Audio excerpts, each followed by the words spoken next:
માર્ગ અને મર્યાદા માર્ગનો ફરક એ છે, મર્યાદા માર્ગમાં ભગવાનના સંબંધમાં આવેલી વસ્તુનો ભગવાન પોતાના સામર્થ્યનું પ્રદાન એને કરે છે. જે વસ્તુ પ્રભુના સંબંધમાં આવે ને, ભગવાન એમાં પોતાનું સામર્થ્ય મૂકી દે.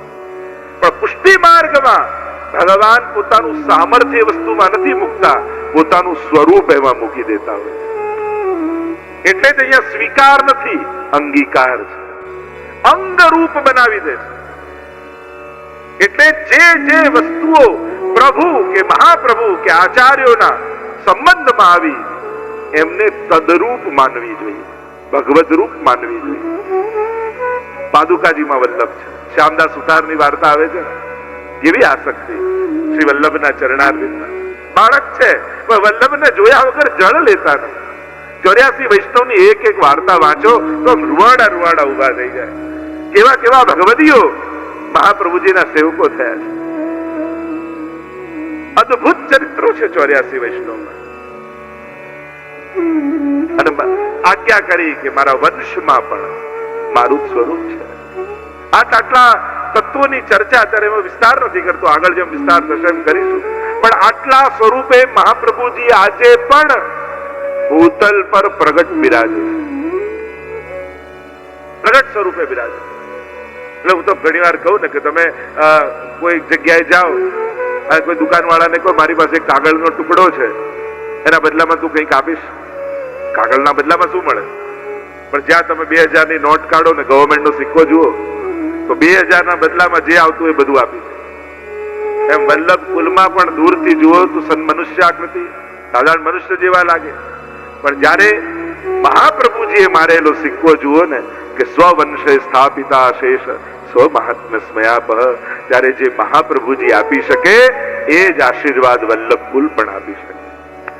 કારણ પછી એ તો માધ્યમ બની જાય છે. આ 5 કે 6 ની જે તત્વોની વાત કરું છું એ તત્વની મહત્તા કરતા પણ એ માધ્યમ બને છે તમને મહાપ્રભુજી સુધી પહોંચાડવા માટે. એટલે કે પાત્રતા ન હોય છતાં માધ્યમ ઉત્તમ હોય તો પહોંચી જવાય છે. જેનો આશ્રય તમે કરો છો એ ઉત્તમ હોય તો પહોંચી જવાય છે. એમ આપણી કદાચ પાત્રતા અને યોગ્યતા નથી, પણ જેનો આશ્રય લીધો એ શ્રી હરિરાય મહાપ્રભુજીની વાણી છે. તો શ્રી વલ્લભ કોણ છે? પ્રશ્ન કર્યું, શું કરીને જાણો છો? દમલાજી કહે છે હું એમને જગન્નાથ પ્રભુ કરતા પણ અધિક માનું છું. ફરી પ્રશ્ન કર્યો, અધિક કેમ? અને ત્યારે કહ્યું દાન બડો કે દાતા? મોટું કોણ? દાન મોટો કે દાતા? રત્નોના ઢગલા પડ્યા હોય પણ એ રત્નો કોઈના સુધી જઈ શકતા નથી.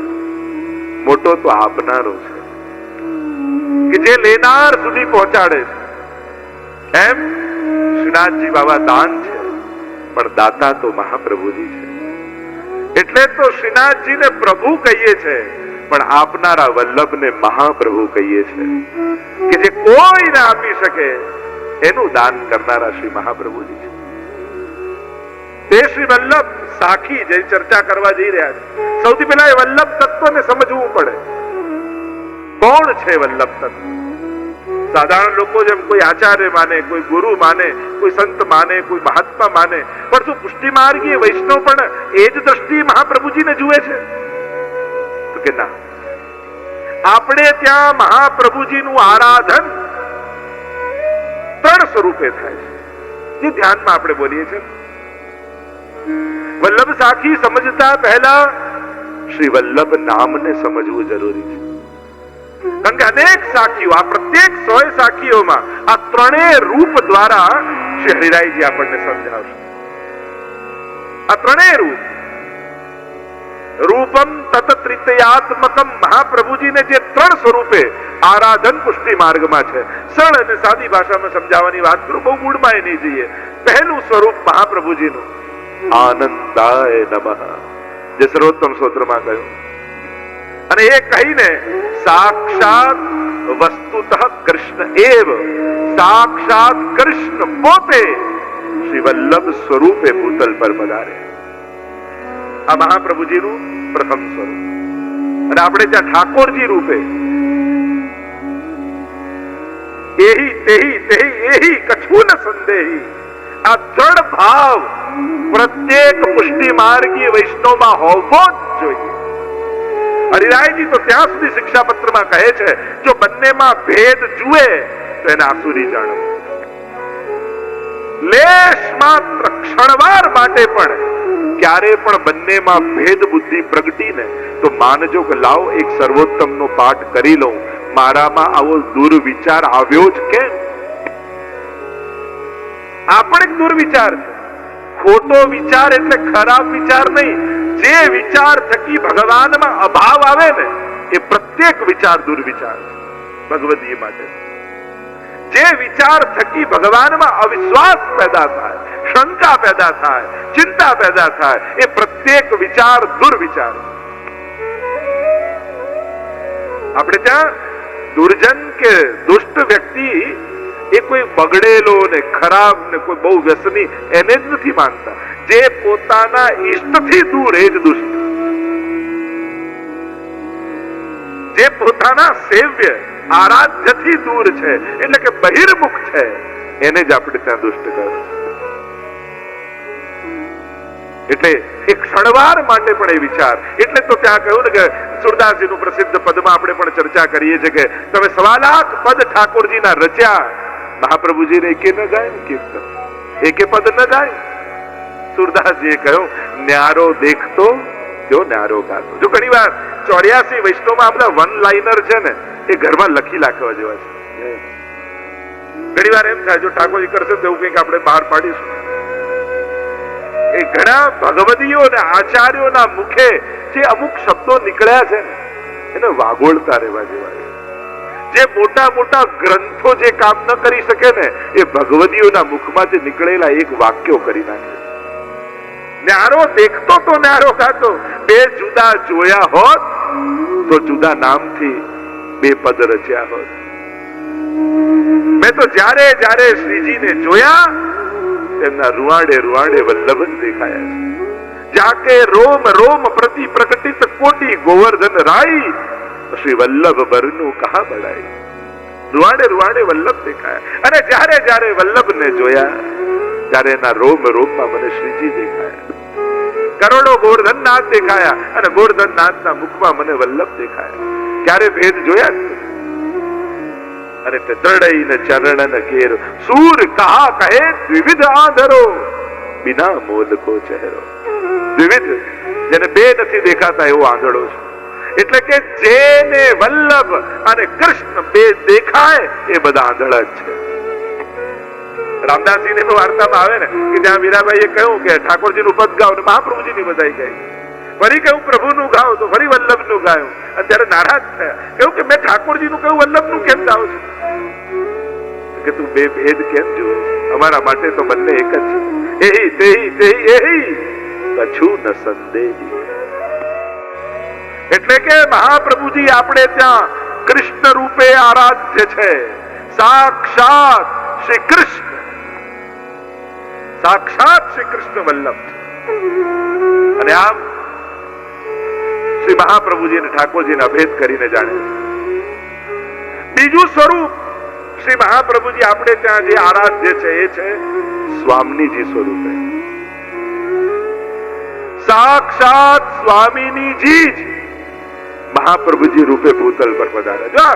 વલ્લભ સાખી સમજતા પહેલા આ વલ્લભ સાખીનું ટાઇટલ સમજી લેશો તો બધી જ સાખીઓ સરળ થઈ જશે. સાક્ષાત સ્વામીજી ગૂઢ ભાવ. વાર્તામાં પણ એવો પ્રસંગ કહેતા હોય છે ને કે જયારે ઠાકોરજી યમુનાજી સાથે રાસ કરી રહ્યા હતા, સ્વામીજીને જાણે ન કરી, સ્વામીજીને ખબર પડી અને કૃપાયમાન થઈને સ્વામીજી પધાર્યા. બધા જ વ્રજભક્તો ફૂલની માળાના ફૂલ રૂપે માળા બનીને ઠાકોરજીની કંઠમાં બિરાજી ગયા. ક્યાંક સ્વામીજીનો શ્રાપ ન લાગી જાય. અને સ્વામીજી દોડતા પધાર્યા. જુએ તો કેવલ ઠાકોરજી ઉભા છે, કોઈ બીજું નથી. દ્રષ્ટિ પડી માળાજી ઉપર. જેવું કે આ વ્રજભક્તો માળા વગર રાસ કરી રહ્યા છે, માળાના ફૂલ બની અને ઠાકોરજીના કંઠમાં બિરાજી ગયા છે. અને સ્વામીજીએ માળા ખેંચી. તૂટ પડી મોતીન કી માલા, રાસ વિલાસ ગહે કર પલ્લવ. રાસના પદોમાં ગાઈએ છે. અને રાસ કરતા કરતા એ માળા તૂટી અને બધા જ વ્રજભક્તો ભૂતલ પર પડ્યા. અને ભૂતલ પર પડ્યા અને જ્યારે ઠાકોરજી સાથે રાસ કરી રહ્યા છે, ઠાકોરજી સાથે સ્વામીજીજી, અને રાસમાં પ્રભુનું મુખ ઉદાસ દેખાય. અને ત્યારે સ્વામીજીએ વિનંતી કરી કે પ્રભુ રાસમાં આપ ઉદાસ કેમ? ત્યારે ઠાકોરજીએ કહ્યું કે મારા લીલાના કેટલાક ભક્તો ભૂતલ પર પડી ગયા. અહીંયા તો રાસનો આનંદ બધાને મળી રહ્યો છે, પણ જે લીલાથી વિખૂટા પડ્યા એ મારા સ્વરૂપાનંદથી વંચિત રહી ગયા છે. અને સ્વામીજીને થયું કે મારે કારણે એ લોકો ભૂતલ પર પડ્યા છે, એટલે હું પ્રભુ આપને વચન આપું છું કે હું પોતે શ્રી મહાપ્રભુજી રૂપે ભૂતલ પર જઈશ, ગુરુ રૂપ ધારણ કરીને ભૂતલ પર જઈશ અને લીલાથી વિખૂટા પડેલા એક એક જીવોને આપની સાથે બ્રહ્મ સંબંધ કરાવી અને ફરી લીલામાં પાછા મોકલીશ. અને એ વચન લઈ અને સ્વયં સ્વામીજીજી વલ્લભ રૂપે ભૂતલ પર પધાર્યા. એટલે આપણે ત્યાં બીજું સ્વરૂપ સ્વામીજીનું, એટલે જ આપણે ત્યાં મહાપ્રભુજીની કાની દરેક વખતે આપવામાં આવે છે. કારણ કે ધરવાનો અધિકાર આપણો છે, આરોગાવાનો અધિકાર તો સ્વામીજીનો જ છે. લાડીલી અચવાય પહેલે પાછે આપ અઘાર, હસ હસ દૂધ પીવત હે નાથ. તો અધિકાર તો સ્વામીજીનો છે. બહેરાભાઈ એટલે બહુ સુંદર વાત કરે છે કે જગત જપે નૃપ નામ, રહ્યો જસ સગળે ફેલી, પટરાણીનું નામ લહે રહે જે રંગ મહેલી. તો કહ્યું કે આ દુનિયા, આ જગત સ્વામીજી રૂપે વલ્લભને કેમ નથી જાણતી? તો કહ્યું પ્રભુ છે ને રાજા જેવા છે. જગત જપે નૃપ નામ, આ દુનિયા છે ને, રાજાની જે આખી પ્રજા હોય ને એ રાજાને ઓળખતી હોય, પણ રાણીને ન ઓળખતી. રાજાના ગુણગાન, સામર્થ્ય, રૂપ એ બધાને, સમગ્ર પ્રજાને ખબર હોય. રાજાને બધા ઓળખે, પણ રાણી તો ભીતર હોય, પડદામાં હોય, રંગમહેલમાં હોય, મહેલમાં હોય. એમ જ શ્રીનાથજી બાબા તો રાજા જેવા છે, એને તો બધા જ ઓળખે, પણ વલ્લભ સ્વામીજી છે એને તો એ જ ઓળખી શકે રહે જે રંગ મહેલી. જે લીલાના જીવો હોય ને એ જ વલ્લભને સ્વામીજી રૂપે જાણી છે. એટલે જ આપણે ત્યાં કહેવાય કે વલ્લભની કૃપા વગર આ માર્ગ ક્યારે ફલિત ન થાય. એનું મૂળ કારણ જ એ છે કારણ કે વલ્લભ સ્વામીજી રૂપ છે. અને રાસમાં પ્રવેશ સ્વામીજીની કૃપા વગર સંભવ નથી. સ્વામીજી કૃપા કરે ત્યારે જ પ્રભુ સ્વરૂપાનંદનું દાન કરી શકે. એટલે સમસ્ત વ્રજ ભક્તો પણ સ્વામીજીની કૃપાને આધીન છે. સીધા પ્રભુની કૃપા મેળવવા નથી જતા. સ્વામીજીની પહેલા કૃપા, એમની કાની, એમની આજ્ઞા લે, પછી ઠાકોરજી પાસે રાસમાં જાય. એકવાર ઠાકોરજીને એમ થયું કે આ બધા વ્રજભક્તો પહેલા સ્વામીજી પાસે જાય અને સ્વામીજીને વિનંતી કરે કે આપ પહેલા ઠાકોરજીના દર્શન કરો, પછી અમે દર્શન કરીએ. અને આંખ બંધ કરીને બધા જ ગોપીજનો ઉભા હોય અને સ્વામીજી પહેલા ઠાકોરજીના દર્શન કરે અને પછી સ્વામીજી કહે ગોપીઓને કે હવે તમે દર્શન કરો, ત્યારે બધા આંખ ખોલીને દર્શન કરે. ઠાકોરજીને થયું કે આવું કેમ? લાવ આજે ગોપીજનો પાસે જઈને સીધી કૃપા એમના ઉપર કરો.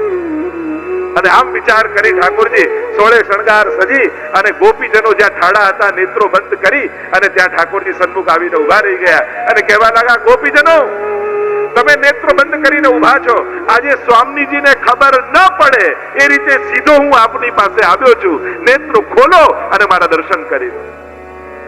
અને ત્યારે ગોપીઓએ કહ્યું કે પ્રભુ જલ્દી અહીંયાથી જતા રહો, જલ્દી ભાગી જાઓ. પણ કેમ? ગોપીઓ કહેવા લાગ્યા, જો સીધા દર્શન કરીએ અને સ્વામીજીએ ન કર્યા હોય તો આપ અમારા માટે અન્નપ્રસાદી કહેવાઓ અને અન્નપ્રસાદી વસ્તુનો તો ત્યાગ કરવો જોઈએ એમ કહ્યું. સ્વામીજી દર્શન કરે ત્યારે આપ અમારા માટે પ્રસાદ બનો. અસમર્પિત વસ્તુ નામ એટલે જ કહ્યું, અસમર્પિત વસ્તુનો ત્યાગ કયો છે. તસ્માદ વર્જનમાચરે. સ્વામીજી આપના દર્શન કરે ત્યારે આપ અમારા માટે પ્રસાદ બનો છો. ત્યાં સુધી અમારો અધિકાર પણ નથી. આ સ્વરૂપ સ્વામીજી અને એ દર્શન વલ્લભાષ્ટકમાં શ્રી ગુસાઈજી આપણને કરાવ્યા, સપ્તશ્લોકીમાં આપણને કરાવ્યા છે. અદભુત. અત્યારે એની બહુ ગહન ચર્ચા થોડી જેમ જેમ સમય મળશે તો કરીશું, થોડું ક્લિષ્ટ થઈ જશે.